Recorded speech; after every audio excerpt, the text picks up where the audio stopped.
Jack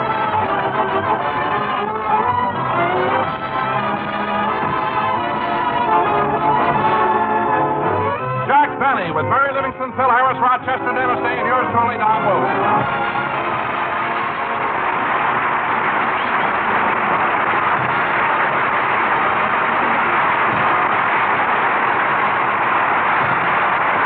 Yes, ladies and gentlemen, we're starting another season starring...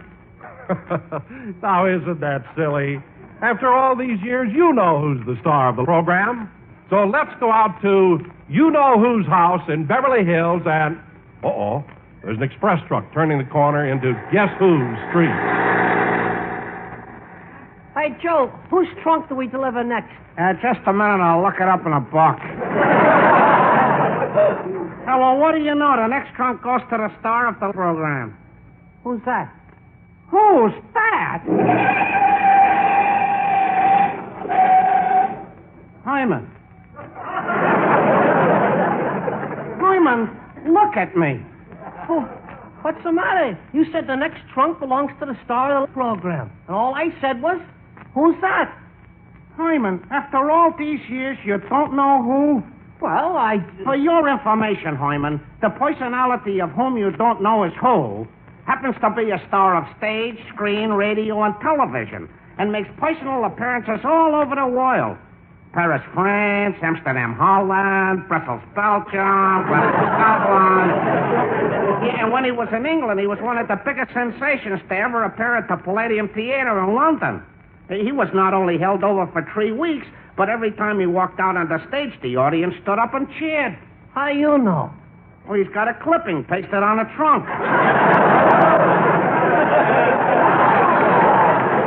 Now, come on, help me carry this trunk up to the door. Okay.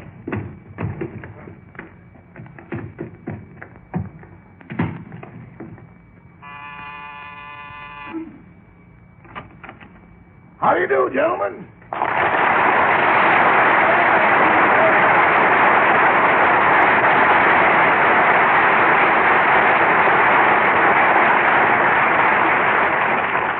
According to the tag, this trunk belongs to Mr. Jack Benny. Oh, this is his house. Bring it right in. Yeah, okay. Come on, Hyman. Easy does it. Right here in the living room is all right. Yeah, okay, Hyman. Put it down. Thanks, gentlemen. And now, don't leave. Mr. Benny may want to give you something to show his appreciation. I'll be right back. Hyman, did you hear that? And I always thought that this guy Benny was a cheapskate. Yeah, I heard once that Benny squeezed the nickel so hard, when he opened his hand, he was holding a needle.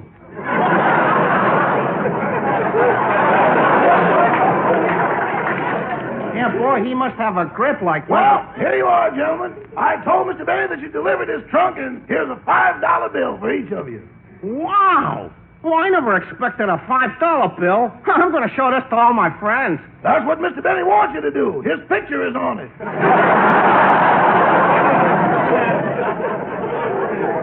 Now, if you have any more luggage for Mr. Benny, please bring it in. Hey, Joe, what about the trunk for Dennis Day?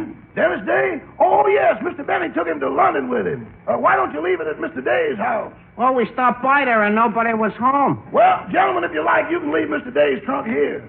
Thanks, we'll go get it. I better ask Mr. Benny to open his trunk so I can put his clothes away. Oh, Mr. Benny. Yes, Rochester.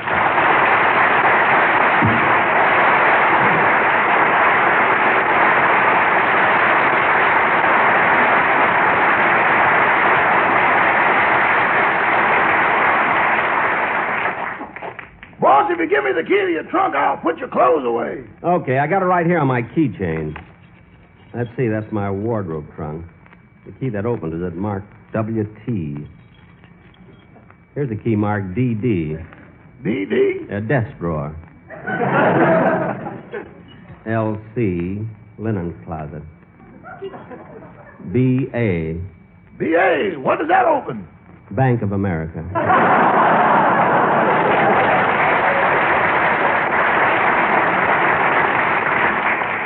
Now, let's see. SM. What's that? Santa Monica branch.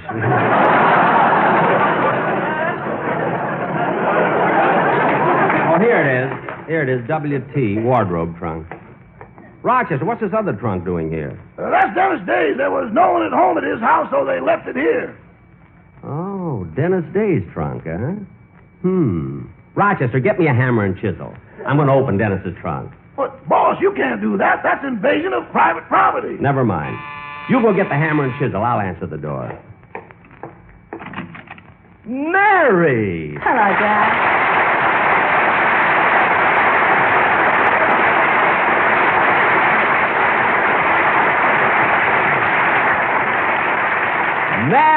Mary, you're a sight for sore eyes. It's sure good to see you. Jack. Why, I haven't seen you since... This morning. All right, I was only trying to make it exciting. Come on in. Anyway, Mary, when you did come over this morning, I was so anxious to see you, I jumped out of bed, ran downstairs. You didn't even kiss me. Well, you look so silly standing there in those Dr. Dentons. Now, Mary... Oh, Jack, I see your luggage arrived. Yeah, I got to send these clothes out to be cleaned and pressed. Mary, look through those gray slacks, see if I left anything in the pockets. Okay. I guess after such a long trip, all my clothes need cleaning and pressing. Pressing, anyway. Mary, did you find anything in the pockets? Yeah. What? A quarter, 2 dimes, and 3 needles. Oh.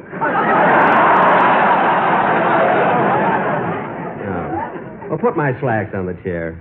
Here's the hammer and chisel, boss. Oh, hello, Miss Livingston. Hello, Rochester. Jack, what are you going to do? Mr. Day's trunk was delivered here, and Mr. Benny wants to break the lock off and open it. What?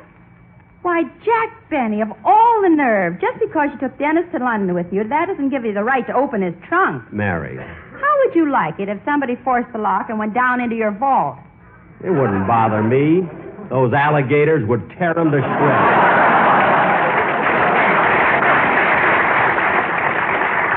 Now, Rochester, now who can that be? I hope it's Dennis. It'll serve you right. Come in. Hello, Mary. Hello, Jack. Well done!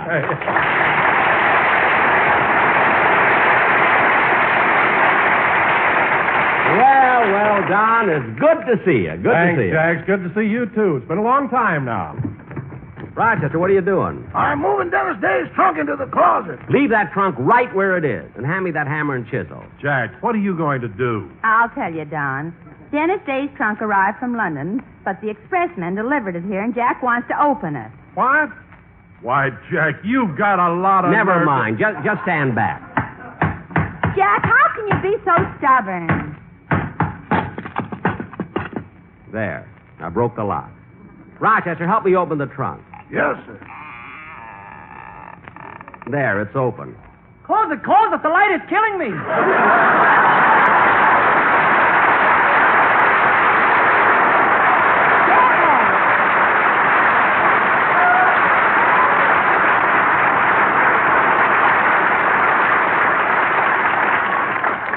Hello, Mary. Hello, Don. Hello, Mr. Benny. You see, Dennis? I told you you'd live. It wasn't so bad, was it? Jack Benny, you ought to be ashamed of yourself. Huh? How could you make Dennis ride all the way from England to California in a trunk? That's the cheapest thing. Now, wait a minute, Mary. Don't jump to conclusions. This wasn't my fault. The day we were supposed to sail from England, Dennis lost his steamship ticket. That's right, Mary. Oh. Well, I'm sorry, Jack. That's all right. How'd you lose your ticket, Dennis? Playing gin rummy with Mr. Benny.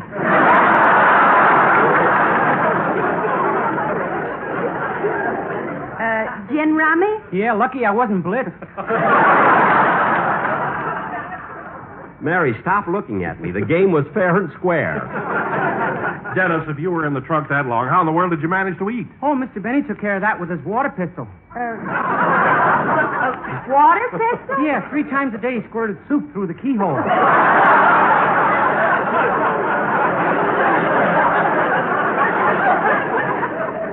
Look, Dennis. He'd come down, knock on the trunk, and I'd open my mouth. Dennis. Once I was asleep and I got an earful of chicken gumbo.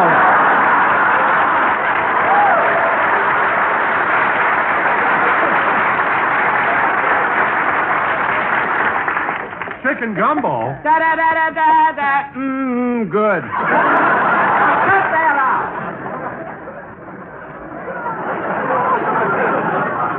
kid. Once and for all, let's drop the subject. Now, Dennis, let's hear the song you're going to do on our first program. Yes, sir. Hold it a minute, hold it. Yes? How do you do? Are you Mr. Jack Benny? Yes, I am. Well, I'm Leslie Smythe Hetherington. I represent the Sun Never Sets on the British Soil Travel Agency.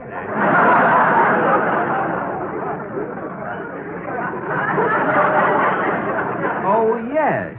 They arranged my passage to England on the Cunard line. Quite.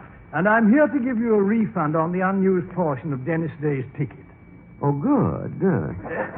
By the way, did Mr. Day decide to remain in England? No. He's here in America. Oh, he flew back. No. Oh, then how did he return? Well, he came back on the Oshkosh. Oshkosh. Is that a Dutch line? No, it's a luggage line.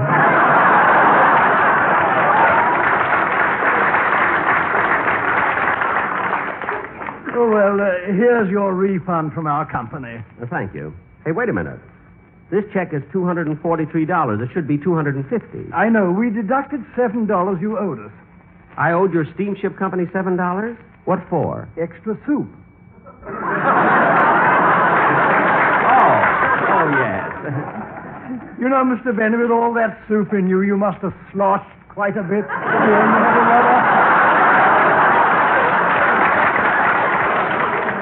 Yes, I did. Well, thanks for bringing me the check. You're welcome. Goodbye. Goodbye, Mr. Leslie Michael. Who is that at the door, Mr. Benny? Never mind. Just sing, Dennis. Righto, Governor.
Dennis, that was grand. The 2 weeks in the trunk didn't hurt you a bit. Really, your voice really sounded great. Oh, I'll sound even better when I get my head out from between my knees. Oh, say, Mr. Benny, where's Phil Harris? Phil Harris? Yeah. Oh, I thought I told everybody. You see, Dennis, Phil has so many commitments with radio, television, and records that he won't be able to be with us this season. So I'm dickering with Bob Crosby. Bob Crosby? Yes. Do you like his music? Yeah, and a soup, too. Da-da-da-da-da-da. Good. Dennis, stop with that. Look at Dennis. I don't want any... Oh, my goodness. What's the matter? It's 5:30. I'm supposed to be over at Crosby's house at 6. What for? Well, he hasn't signed his contract yet. You see, there's still some details we have to work out. So long, kids. I'll tell you what. I'll see you tomorrow. Okay. Oh, Rochester. Yes, boss. I'm going out. But what about dinner? Forget it. Forget it. It's your turn to cook for me.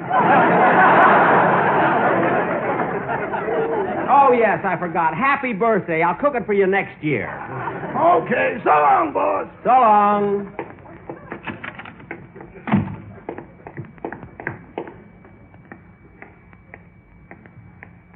Gee, the Coleman's lawn looks nice. I haven't seen Ronnie and Bonita in a long time. Funny, they left town the day before I came home.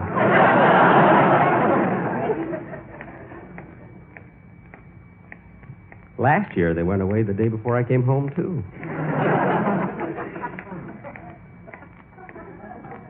Come to think of it, it happened in 1950 also.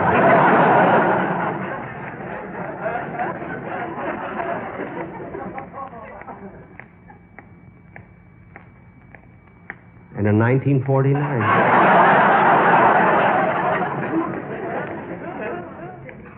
It's a shame it had to happen 4 years in a row. We're such good friends.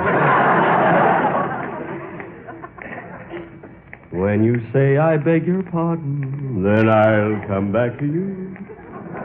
Yeah, I'm glad that I wrote that song. When you ask me to forgive you, I'll return, oh, I'll return.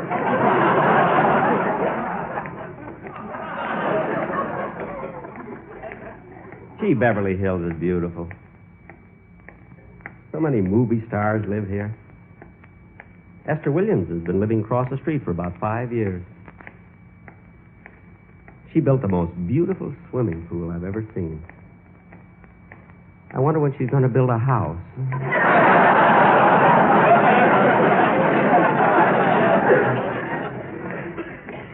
Like the swallows at Serrano, come back to Capistrano.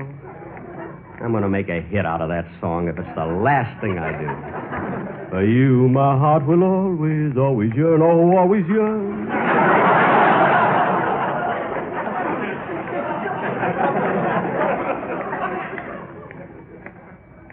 Gee, look at all these beautiful homes. Yes, sir, Beverly Hills is the swankiest neighborhood in the world. Sometimes I think they overdo it, though. Look at that white line down the middle of the street. Ermine.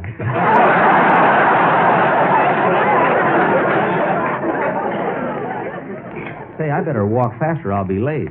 I don't want to keep Bob Crosby waiting.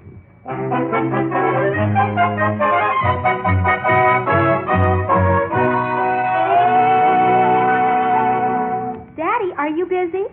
Well, I'm not busy now, Kathy, but I am expecting Mr. Benny soon.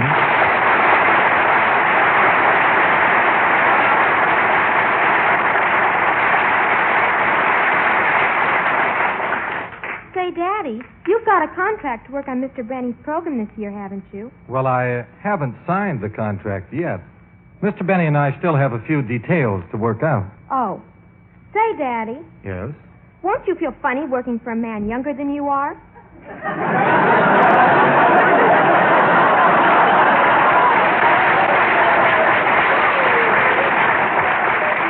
Kathy, he's not younger than I am. He said he's 39. Well, he's not 39.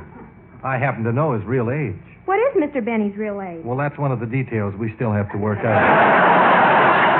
Well, I thought he was 39. Oh. You know, he's always talking about himself on the radio. Yes, that's right, honey. He does talk about himself. Daddy, are his eyes naturally blue? Mm-hmm.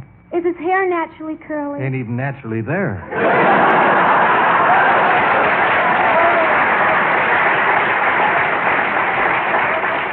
But you know, Kathy, I'm going to be mighty proud to be associated with Mr. Benny. He's been in radio so long, and he's such a suave comedian. What does suave mean? Well, suave means when a person is...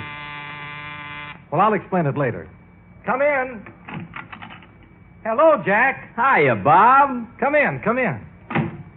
Jack, this is my daughter, Kathy. Well, hello, Kathy. Hello, Mr. Benny.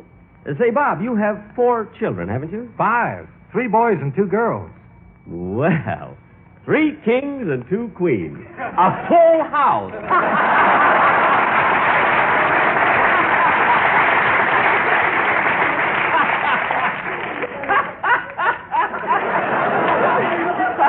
Say, that's pretty good. Kathy, honey, where are you going? To get a dictionary, I want to look up the word suave. Well, don't you do it. You'll make a liar out of me. What's that? Oh, nothing. Oh. Now, Bob, getting down to business, did you get the contract I sent over? Yes, I got the contract, but I haven't signed it yet. Sort of wanted my lawyer to look at it first. Lawyer? For heaven's sakes, Bob. This is a simple little agreement between friends. What do you need a lawyer for? Well, there's something I don't quite understand on page 906.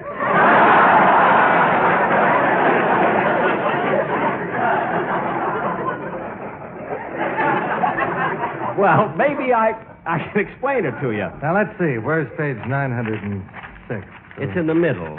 Oh, yeah. Here it is. Here's the clause that I don't quite understand. It's clause 18. Clause 18. The party of the second part, Bob Crosby, shall retain all the musicians who have been on the program previously. Well, that's fine. This is the part I didn't quite get. Will be his responsibility to see that the music on their stands is always in such a position that they can read it. Well, that's right. Yeah, but that's silly. All you have to do is just put the music right side up. Well, not necessarily. You never can tell what position the boys will be in.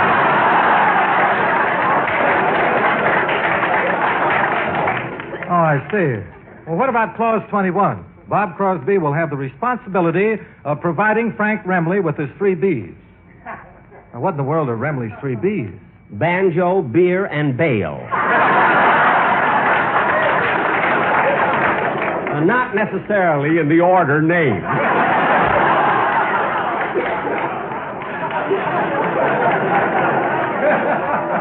Now, look, Bob. Why make a big thing out of this contract? If those are the only things that are worrying you, we'll work it out. Well, okay, Jack. Now, finish reading the contract in the next 2 or 3 weeks, and call me. Call me when you're ready to sign it. Okay. See you later. So long, Bob. Goodbye, Kathy. Goodbye, Mr. Benny. Kathy, honey, will you put this contract back on my desk? Yes, Daddy. When you say I beg your pardon, then I'll come back to you, la la la. When you ask me to forgive you, I'll return. Daddy, what's that? Clause 26.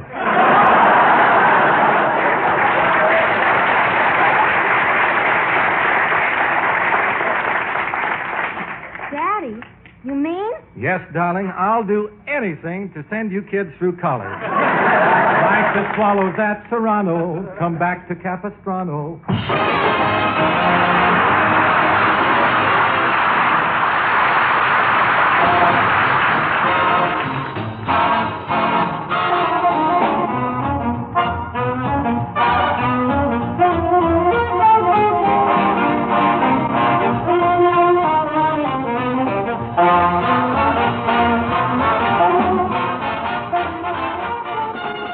This has been the Jack Benny Show with Mary Livingston, Phil Harris, Rochester, Dennis Day, and yours truly, Don Wilson. Jack Benny comes to you each week at this time through the facilities of the United States Armed Forces Radio Service.